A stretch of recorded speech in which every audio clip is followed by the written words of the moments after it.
fil anbiya'i wal mursalin sayyidina wa habibina wa syafi'ina wa qurrati ayunina Muhammadin as-sadiqil amin wa ala alihi wa sahbihi ajmain. Amma ba'du. Assalamualaikum warahmatullahi wabarakatuh.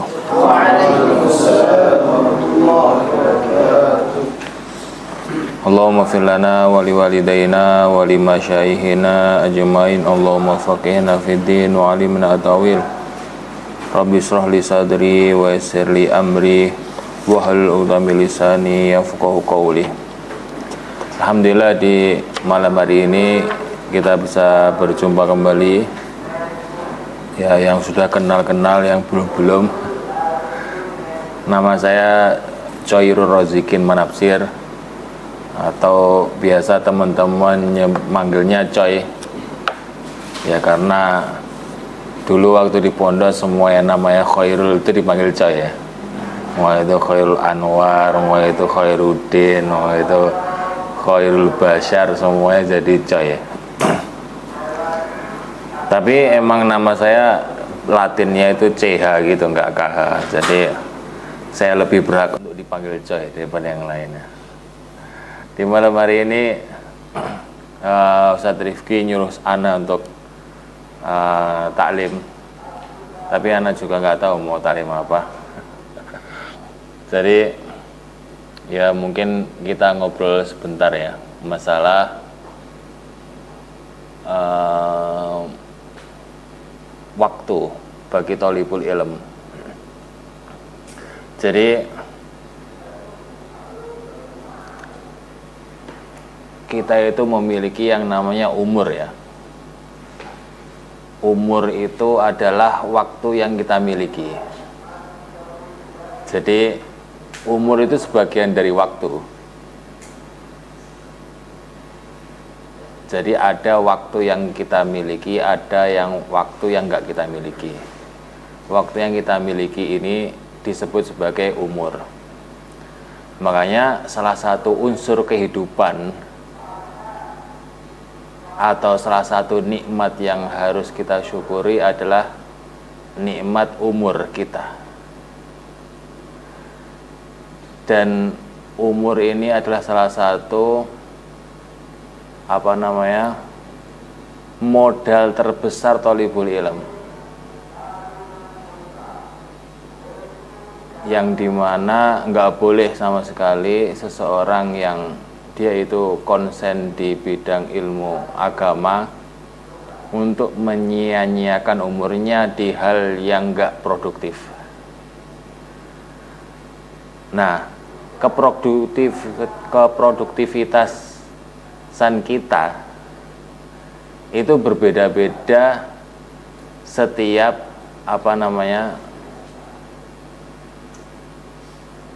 profesi. Produktif versi pedagang itu beda sama produktif versi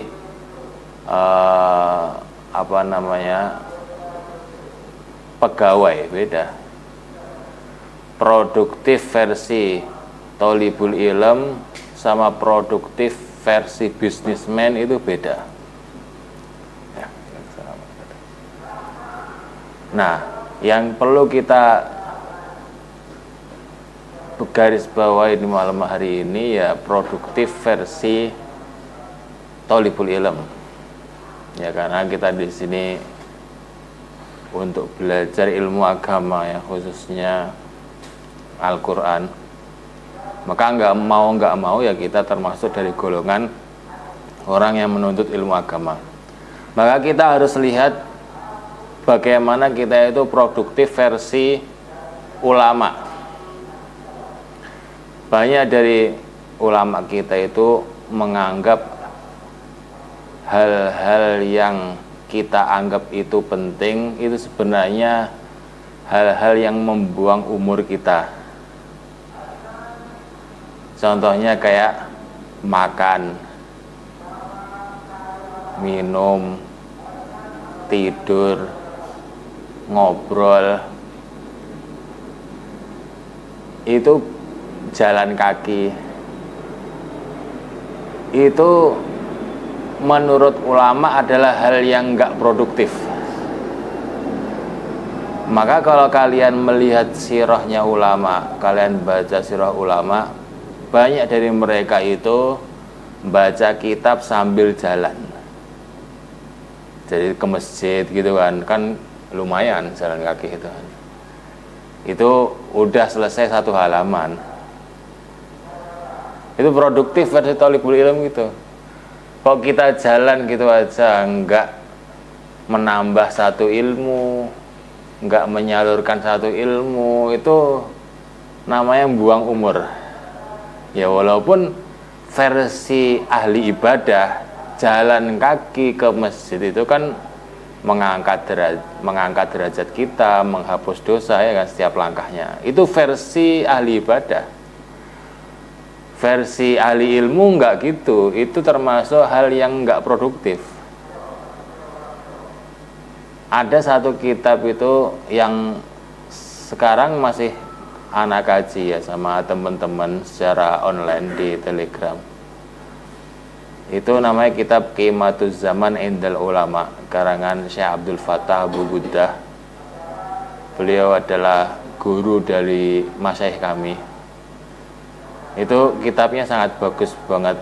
Sebenarnya kitab itu nggak perlu dikaji, hanya perlu dibaca aja. Ya karena kitab muasir itu kitab ulama-ulama yang hidup sezaman sama kita. Syekh Abdul Fattah Abu Ghuddah kan meninggal ya beberapa tahun yang lalu. Jadi beliau bukan ulama yang lama-lama, enggak.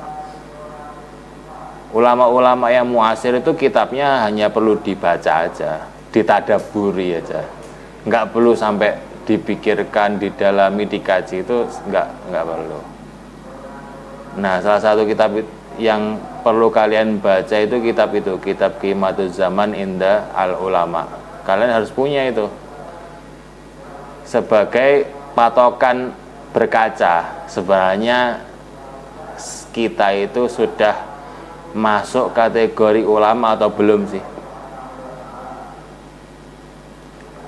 Yaitu ada beberapa kisah ulama di kitab itu menyebutkan bahwasanya mereka itu jalan itu sambil baca kitab, sampai ada yang ditabrak ke unta,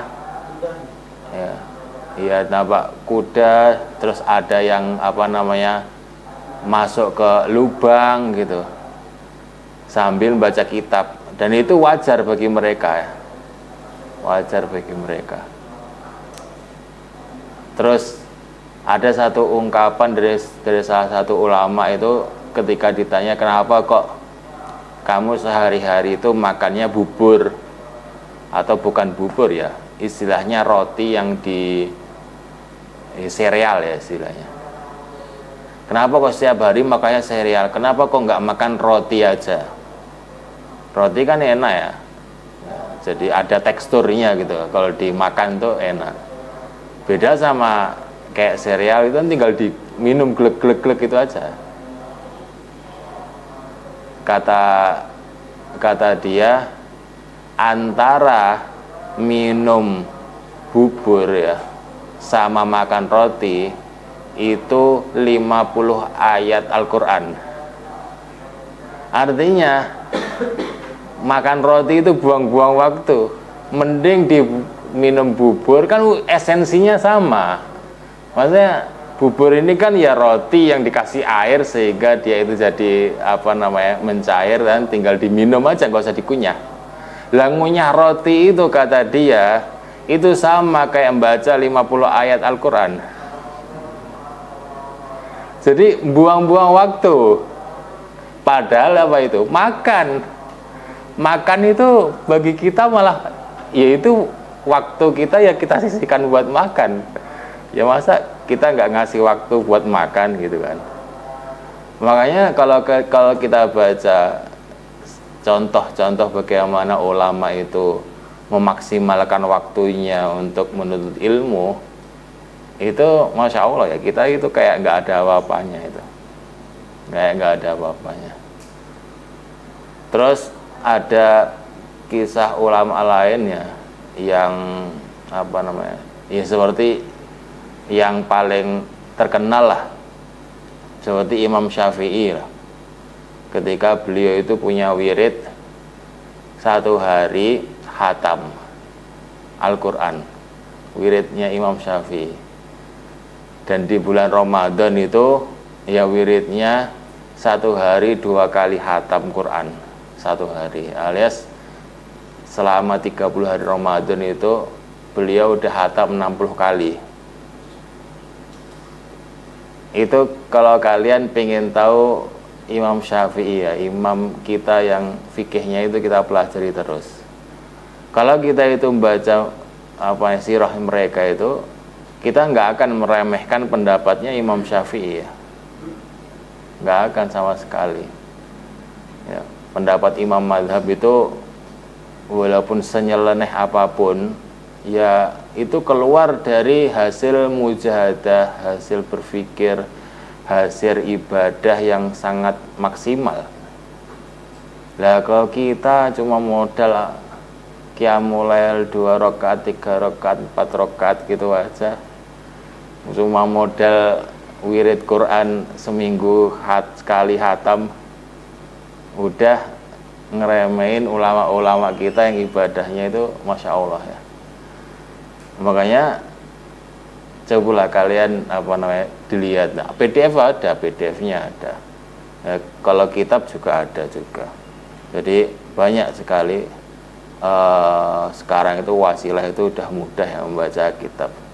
Itu sangat cocok buat memotivasi kalian itu agar memaksimalkan waktu mumpung masih muda. Imam Nawawi itu umurnya 45 tahun ya ketika meninggal. Apa yang beliau tinggalkan banyak sekali. Bahkan beberapa hari lalu itu ada status ya lumayan viral ya di Facebook kalau nggak salah. Kalau Imam Nawawi itu mensyarah kitab Sahih Bukhari yang kata beliau itu mau nyarah itu nggak terlalu kepanjangan dan nggak terlalu singkat, ya standar aja gitu kata beliau, tapi puluhan jilid. Puluhan jilid, dan belum beliau selesaikan udah meninggal duluan. Jadi banyak sekali karya-karya Imam Nawawi itu di usia yang 45 tahun itu beliau udah menghasilkan karya yang kita itu sampai zaman ini itu masih mempelajarinya. Seperti kitab Al-Adhkar, kitab Arba'in Nawawi, kitab Riyadhus Shalihin, itu kan semuanya karangan Imam Nawawi ya. Dan beliau salah satu ulama yang nggak menikah. Terus kita juga punya banyak sekali cerita-cerita ulama itu yang mereka itu malamnya itu digunakan untuk belajar udah. Ada yang membagi malamnya itu menjadi 3, sebagian untuk belajar, sebagian untuk ibadah, sebagian untuk tidur. Ada yang seperti itu versi yang standar ya. Nah, jadi sepertiga buat belajar, sepertiga buat ibadah, sepertiga buat tidur. Ada ulama itu yang beliau nggak makan kecuali pas lapar dan nggak tidur kecuali ketiduran. Ada. Dan ketika anak jelasin gitu, beberapa teman itu tanya, Ustaz, apa enggak membahayakan tubuh? Tidur kok jamnya itu enggak rapi gitu kan, terus makan kok enggak bergizi gitu. Ya, anak bilang bahwasanya mereka itu melakukan seperti itu bukan karena paksaan, bukan karena peraturan yang mengikat, bukan karena memenuhi target ini itu enggak, tapi yang mereka itu sudah menjadikan ilmu itu sebagai hal yang menyenangkan. Hobinya itu ya di ilmu. Ya sebagai gambaran mudahnya itu kalau kita itu misalnya punya hobi itu hiking ya, itu mau gunungnya gunung Himalaya pun nggak akan capek, akan seneng aja. Padahal kalau ada orang yang nggak hobi hiking ya kan, naik bukit yang tingginya cuma 100 meter itu pengap, udah bengek. Loh apa bedanya? Ini sama-sama badan manusia. Ya karena yang satunya itu menjalaninya dengan senang. Ya kan? Nggak kerasa udah. Dan tubuh ini akan memformat dirinya sesuai dengan apa yang kita pikirkan. Maka kalau ada orang itu begadang kok sakit, ya karena begadangnya itu benar-benar merusak tubuhnya. Antara dia itu terlalu maksa ngejar target atau banyak pikirannya itu nggak fokus dan sebagainya, akhirnya badannya itu merespon sebaliknya, ujung-ujungnya terjadilah banyak penyakit gitu. Tapi kalau kita itu senang terhadap belajar, senang terhadap Al-Quran gitu kan, terus kita memaksimalkan waktu kita untuk hal yang kita senangi, badan itu ya akan merespon dengan baik. Walhasil ya kita tetap sehat. Teori mana ini ya? Ya kita lihat dari pengalaman ulama-ulama kita. Ulama-ulama kita itu ada yang umurnya sampai 100 tahun, sehat dengan pola tidur yang nggak jelas itu, yang tidur cuma hanya ketiduran aja, jadi benar-benar nggak ada jam tidur, nggak ada. Makanya kita maksimalkan lah waktu kita itu mumpung masih muda, digunakan untuk memaksimalkan ibadah dan ilmu. Kalau kalian tuh konsennya di Al-Quran, ya udah kalian gunakan tuh waktu itu hampir 24 jam itu sama Al-Quran. Kalian ke masjid sambil murojaah dibaca. Jangan sampai benar-benar kosong. Jangan sampai benar-benar kosong. Kalaupun harus mengerjakan sesuatu, ya suruh temennya yang baca, kita yang dengerin. Kita sambil makan, temennya yang baca gitu. Kita yang nyimak. Jadi benar-benar waktu itu dimanfaatkan. Kalau enggak untuk ilmu, ya untuk ibadah dan berzikir. Karena mau enggak mau, zikir itu salah satu cara untuk memurnikan hati kita. Dan thalibul ilm itu sangat butuh hati yang jernih. Sangat butuh. Karena kita ingin memasukkan ilmu ke hati ya. Kalau hati kita itu hitam, dia akan menolak ilmu. Makanya banyak dari ulama kita itu memanfaatkan waktu kosongnya ya untuk berzikir. Ya zikirnya ahli Quran ya murajaah itu zikir terus. Afdhalul zikri ya qiraatul Quran. Makanya nggak heran kita ketika wiridnya ulama ya itu baca Quran. Ya kan? Yang Imam Syafi'i sehari khatam itu. Ya karena daripada kita pusing mikirin zikir apa yang harus dibaca ya, saking kebanyakan hadis zikir-zikir ya. Yang bingung kan. Nah, ya udah itu aja. Quran itu kalian jadikan wirid itu udah paling manjur itu. Banyak dari guru-guru kita itu ketika ditanya bagaimana cara agar bisa paham kitab ini, bisa mungkin pelajaran ini dan lain sebagainya, kata beliau, ya udah kalau kamu 3 hari sekali khatam, insya Allah pelajaran itu mudah loh. Kayak nggak masuk akal itu solusinya. Kita kan cari tahu pengen tahu bagaimana bisa memahami ilmu ini dan itu ya kan, kok malah disuruh wirid Quran. Tapi ya mujarab gitu, itu mujarab. Jadi kalau kalian tuh istiqomah ya punya wirid yang kalian bener-bener pegang seumur hidup, itu hal yang lain itu akan ngikut.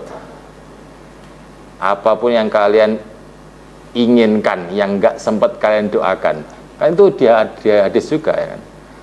Bahwasanya kalau kita itu terlenakan dengan berdoa, ya kita nggak sempat berdoa, gara-gara kita itu fokus baca Quran atau fokus berzikir, maka Allah akan mengganti, Allah akan mengabulkan doa yang lebih bagus daripada yang kita pikirkan.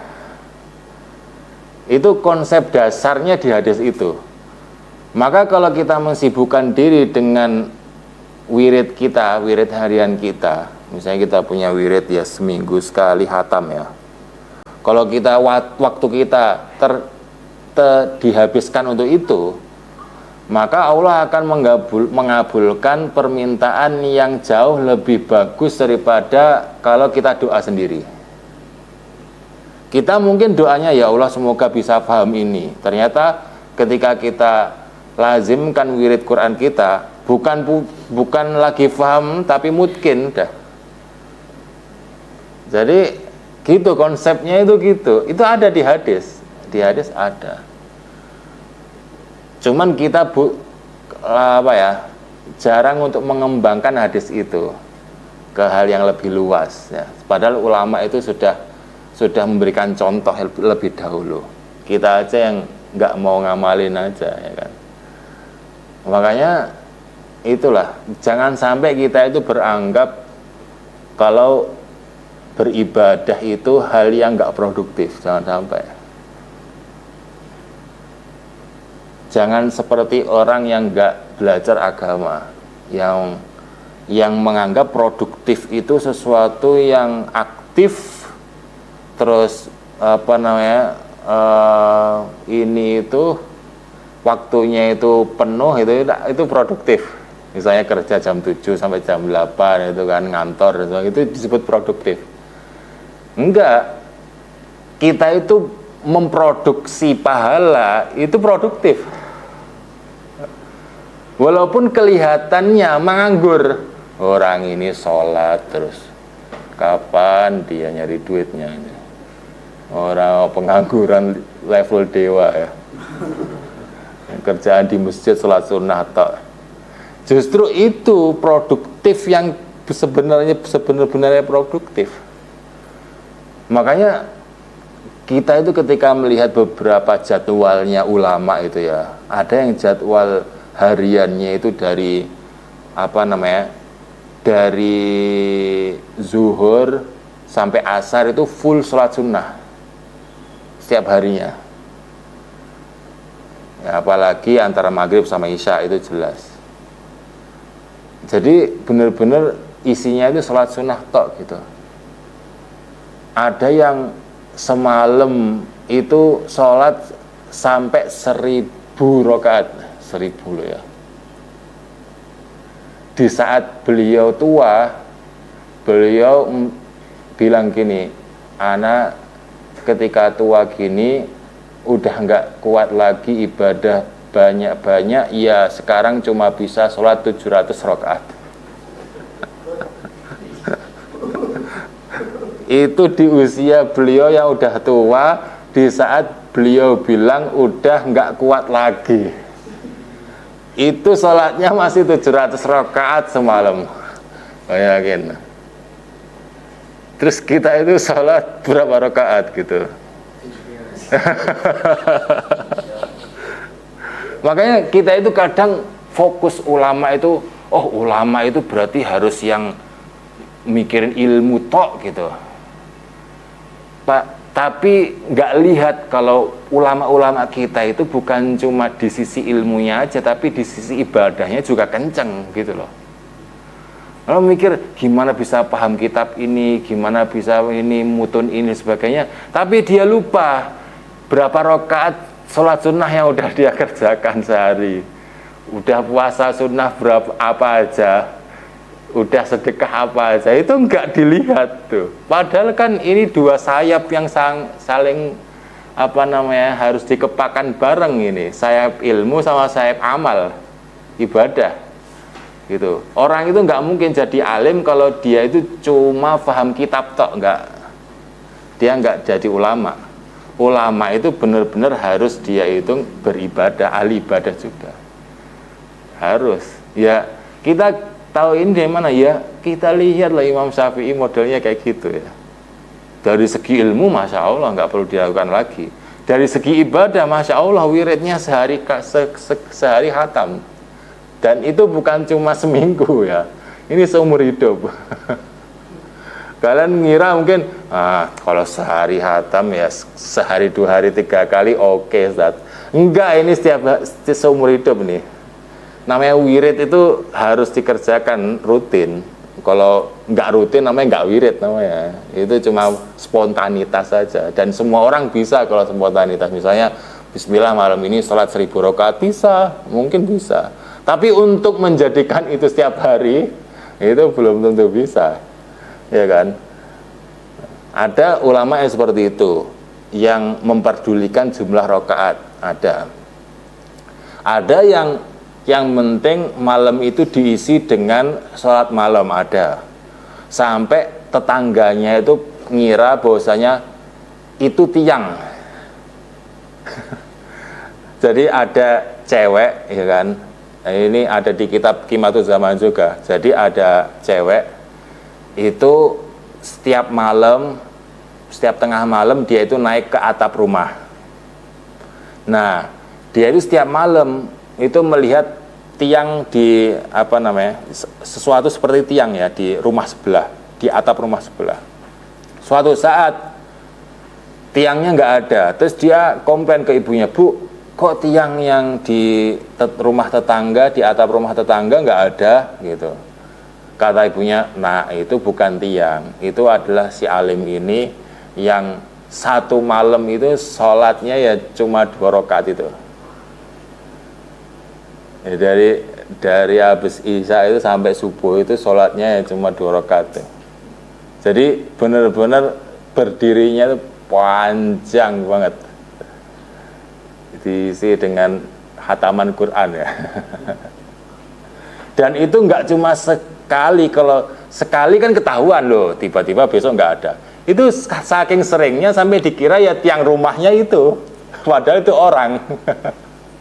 Giliran beliau lagi safar, baru ketahuan, oh kok nggak ada tiangnya, padahal kan bukan tiang, itu orang. Makanya ulama itu seperti itu ya, ulama-ulama kita itu dalam segi ibadah ya, dalam segi ibadah. Ada lagi kayak Imam Ibnu Jarir At-Tabari yang beliau itu menulis karangan yang jumlahnya itu Masya Allah ya, banyak banget, sampai puluhan ribu halaman ya. Itu seperti yang masih ada sampai sekarang itu kayak kitab tafsir At-Tabari. Terus kitab tarikhnya Tabari, beliau punya kitab tarikh yang gedenya seperti kitab tafsirnya.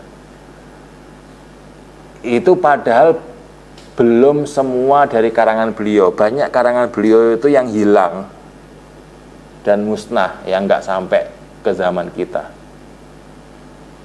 Yang kata ulama di kitab Qimatul Zaman itu disebutkan bahwasanya setiap hari itu beliau nulis kitab itu sekitar belasan gitulah, belasan halaman. Itu nggak mungkin orang itu bisa kayak gitu. Dari usia balik sampai beliau meninggal itu setiap hari istiqomah nulis ya kurang dari 20 halaman. Ya kalau dijumlah total seluruh hidup ya lumayan. Itu udah banyak banget, jadi perpustakaan pribadi isinya kitab kita sendiri. Jadi ulama-ulama kita itu seperti itu. Maka intinya ya dari perkataan kita di malam hari ini, ya kita harus memaksimalkan waktu kita semaksimal mungkin untuk thalibul ilm ini. Yang pertama, untuk mendalami ilmu agama itu sendiri ya. Dimulai dari Al-Quran. Al-Quran kan pondasi ya, dasar ya. Jadi zaman dulu kan hafal Quran itu nggak perlu dibanggakan karena dia udah SOP kalau mau jadi thalibul ilm. Kalau kalian mau jadi thalibul ilm, syaratnya itu harus hafal Quran. Bahkan beberapa ulama itu mensyaratkan sebelum ngaji harus hafal Quran dulu. Kalau nggak boleh ngaji kitab. Karena itu pondasinya. Ibarat kita itu mau membangun gedung, kalau nggak ada pondasinya, nggak ada hafalan Qurannya, mau kalian bangun atasnya itu setinggi mungkin, ya tinggal nunggu kerubuhannya aja. Sama, kalau kalian tuh kok ngaji kitab, tapi kalian nggak punya hafalan Quran, ya sebanyak apapun kalian numpuk ilmu, ujung-ujungnya nanti akan hancur. Makanya kita nggak bisa ngeremehin hafal Quran ya, jadi dia pondasi. Makanya ya itu dikuatkan, habis itu memaksimalkan waktu untuk belajar, terus juga dengan ibadah itu harus bareng gitu, harus bareng, nggak bisa itu berdiri sendiri, nggak bisa.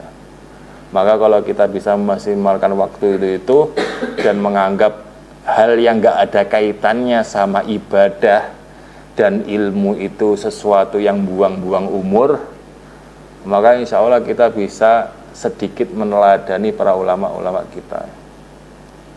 Mungkin segitu aja ya malamnya ini. Nggak usah berat-berat. Udah malam berat-berat nanti oling.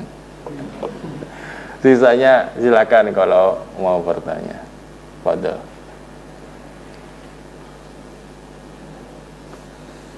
Apa pertanyaan nggak mutu ya silakan. Ya silakan.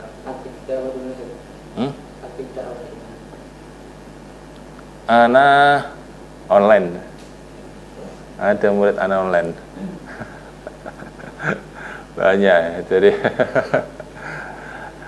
kalau dakwah di online banyak bisa diikuti oleh siapapun. Kalau offline ya paling di mushola dekat rumah ana. Kalau pondok ana nggak ada, ana nggak kayak Ustadz Rifki ya. Belum ada, insya Allah nanti di kemudian hari. Ya udah, sisanya jadi dosen online juga, dari online. Lebih banyak di online-nya. Ya sejak corona itu, jadi melihat prospek meramaikan dunia maya dengan kebaikan itu kayaknya penting. Kayaknya karena sangat dunia maya ini sangat banyak diisi hal yang nggak bermutu ya. Maka ya kita imbangi dengan hal yang agak bermutu. Daripada gunain kuota buat scrolling TikTok, ya kan, buang-buang umur, mending ikut kajian, ya kan. Kuota sama-sama habis, ya kan. Yang satu dapat barokah, yang satu dapat musibah, ya kan. Jadi kita imbang ya. Kalau Ustadz Rifki ya, ranahnya offline ya. Karena biar yang ngurusin yang online ini ya, yang himmah ngajinya itu agak lemah itu, untuk rihlah itu kayak untuk rihlah itu mikirnya 1000 kali. Padahal kita itu dulu ya, kita itu pernah kajian tuh ya. Kajian itu jaraknya dari asrama ke tempat kajian itu sekitar 2 jaman lebih. Suatu saat 2 jam itu kita tempuh, ini 2 jam sekali pergi ya, berarti PP 4 jam ya. Udah 2 jam jauh-jauh itu, tahu nggak, habis itu kata teman-teman, darusnya lo nggak koim, darusnya nggak jadi, syekhnya itu izin. Ya udah, kita 4 jam itu nggak menghasilkan apa-apa tuh. Tapi teman kita ya, teman-teman kita itu bilang, ya makjur insya Allah, itu semua dapat pahala. Usaha untuk mencari ilmu, karena rihlah itu sunnahnya para ulama ya. Jadi pergi untuk menemui guru itu sunnahnya para ulama. Jadi kan memang sunnahnya itu murid yang pergi ke guru, bukan guru yang mendatangi murid ya kan.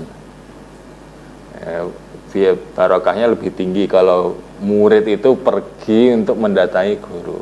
Makanya beberapa konsep di pondok salafiyah ya, itu kalau pas taklim sama kiai biasanya nggak di kelas, tapi di rumahnya, di rumah kiai biasanya. Kalau pas ngaji kitab ini yang ngajar kiai ya, biasanya nggak diajar di kelas, tapi santrinya itu disuruh ke rumah, ke dalam istilahnya, ke dalam. Itu untuk ngajari santri agar kalau mau nyari ilmu, santrinya yang datangi rumahnya guru, bukan gurunya yang diundang untuk mengajar santrinya di kelas atau di mana dan sebagainya. Itu untuk mengajari konsep seperti itu. Jadi seperti itu ya. Jadi kok jadi merembet ke sana. Jadi itu. Ya, silakan kalau kalau bisa mengakses dunia maya, kalian akan nemukan Darus Ana di Telegram, ya, mudah dijumpai. Ada ya. Ada yang tanya lagi? Ya silakan. Waalaikumsalam warahmatullahi wabarakatuh. Apakah adakah ulama yang membagi waktu untuk tidur yang zaman sekarang ya? Kalau mungkin di zaman dulu kan mungkin kita masih susah menyentuhnya karena untuk ulama-ulama yang dulu. Adakah ulama yang kontemporer sekarang membagi waktu untuk tidur ya? Kalau yang anak tahu nggak ada ya. Belum tahu anak, kalau misalnya guru-guru kami itu pola tidurnya bagaimana, kita belum tahu ya. Cuman yang paling deket itu ya Syekh Abdul Fattah Abu Ghuddah itu sendiri. Ya beliau menggunakan malamnya itu untuk menulis, ya kan? Untuk menulis, terus ibadah dan tidur. Ya paling enak ya pendapat sebagai ulama itu yang membagi malam itu menjadi 3 itu, sepertiga untuk tidur. Itu udah paling boros itu. Sepertiga untuk tidur, sepertiga untuk ibadah, sepertiga untuk ilmu. Jadi itu udah paling minim lah untuk thalibul ilm ya. Jangan sampai lebih lama dari itu. Maksudnya durasi tidur lebih dari sepertiga malam itu kayak buang-buang umur. Nah, kalau ya kita itu mempelajari ilmu 24 jam tiap hari sampai mati, itu belum khatam loh ilmu itu. Belum khatam itu. Apalagi kalau kalian kurangi dengan tidur, kurangi dengan ngobrol, kurangi dengan hahihi, itu udah tinggal berapa itu, ya kan? Itu udah lebih nggak khatam lagi kalian untuk jadi orang alim, itu udah masih jauh gitu ya. Makanya ya paling maksimal ya sepertiga malam lah buat tidur. Sisanya dibiasakan untuk buat ibadah. Ya kalau masih berat untuk sholat, ya bisa dibuat baca Quran sambil duduk. Ya. Nanti sambil dicoba ya, murojaah sambil baca Qiyamul Lail sambil murojaah gitu. Nanti lama-lama juga terbiasa. Gitu. Itu kan ibadah ya, sisi ibadahnya. Kalau sisi ilmiah ya kayak gini kan ilmiah. Ini udah mau memangkas waktu lebih dari sepertiga malam ini. Makanya ada satu hadis yang bikin ana itu selalu berpikir 1000 kali untuk melakukan suatu pekerjaan setelah sholat isya. Yaitu hadis bahwasanya kita itu yukrahun naum qoblal isya wal hadithu ba'dahu gitu loh. Hadis yang itu loh.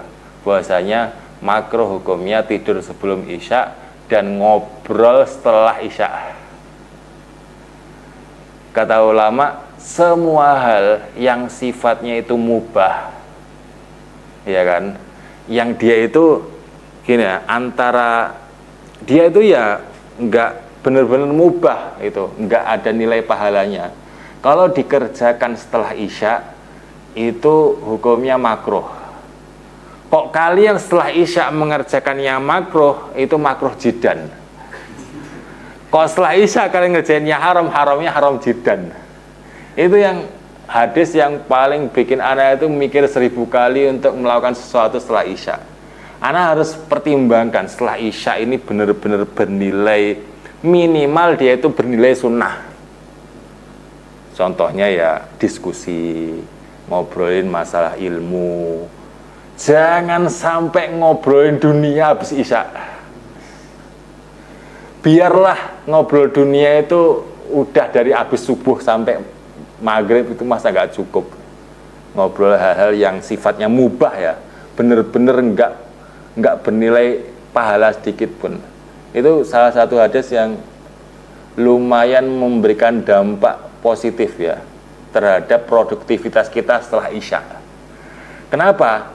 Karena kalau kita itu melakukan sesuatu yang mubah setelah isya, itu nggak mau dia akan membuat kita pertama malas ngaji, malas belajar, malas ibadah, terus bawaannya pengen tidur.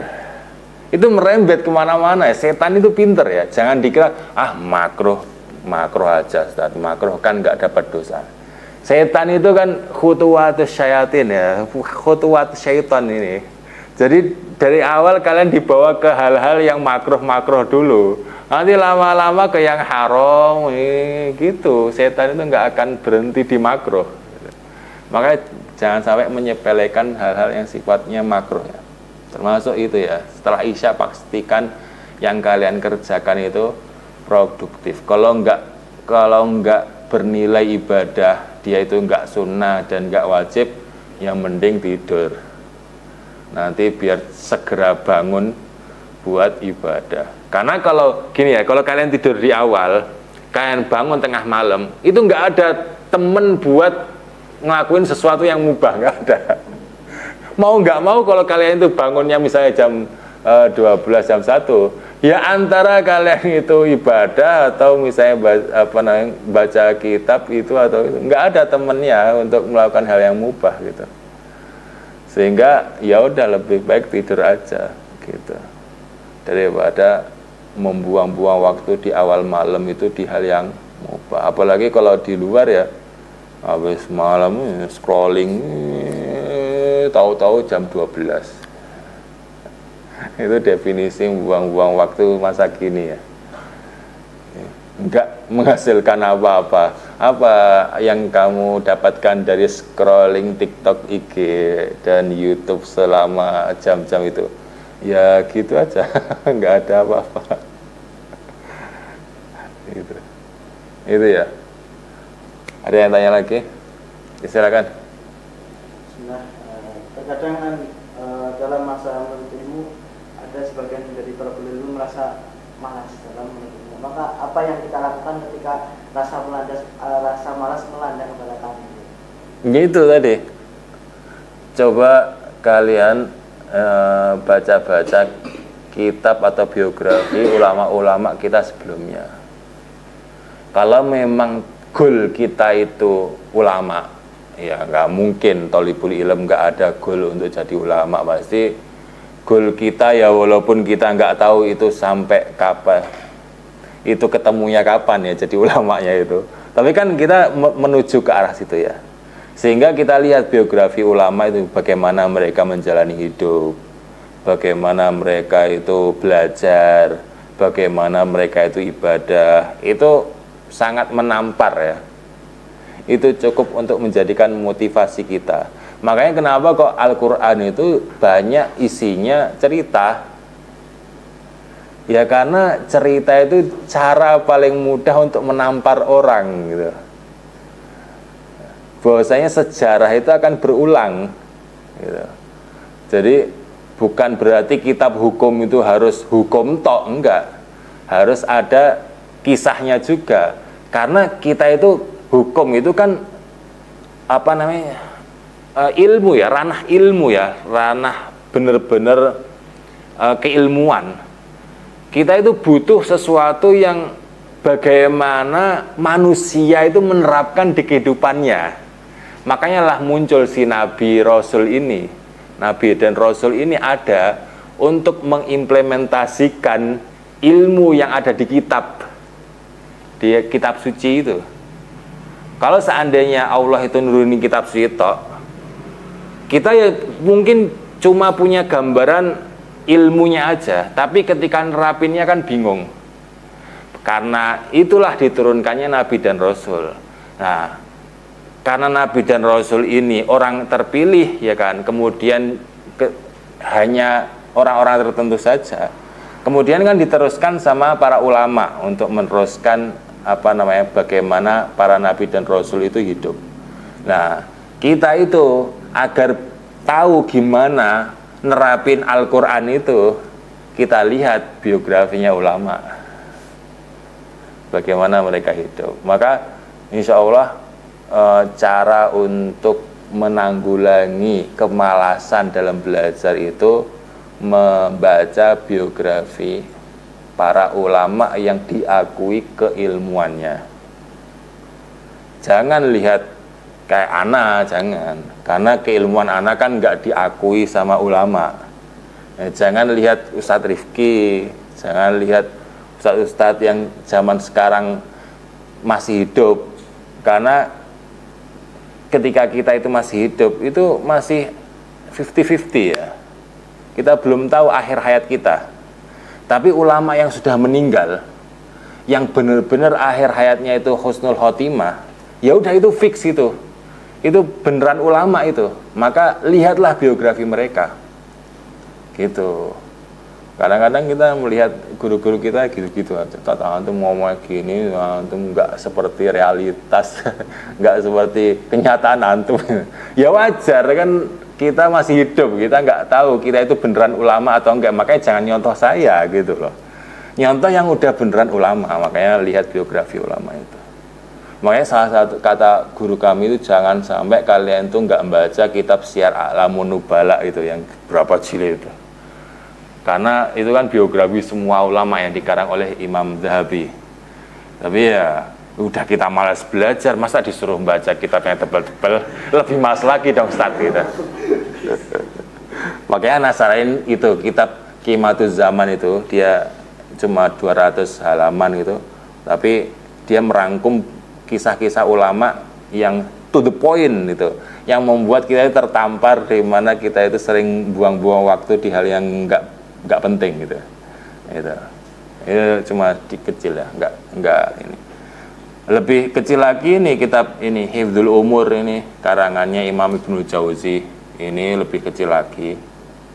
Tapi karena ini karangannya ulama dulu ya, Imam Ibnu Jauzi kan hidupnya 500 Hijriah ya.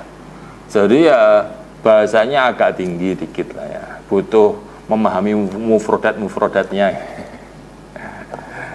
Tapi kalau Syekh Abdul Fattah Buhuta itu biasanya beliau udah jelasin mufrodat yang dianggap susah di catatan kaki. Jadi lumayan membantu kita yang hidup di zaman sekarang yang nggak terbiasa dengan kosakata yang jelimet. Ya, syukur. Ada yang tanya lagi? Silakan.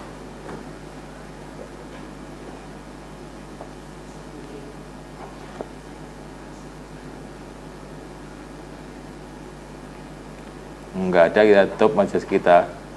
Ada nggak? Nggak ada. Ya udah, jazakumullah khairan katsiran sudah duduk bersama saya di malam hari ini. Semoga apa yang kita bicarakan ini bisa bermanfaat dan bisa menjadi barokah untuk kita semua. Jazakumullah khairan katsiran. Assalamualaikum warahmatullahi wabarakatuh.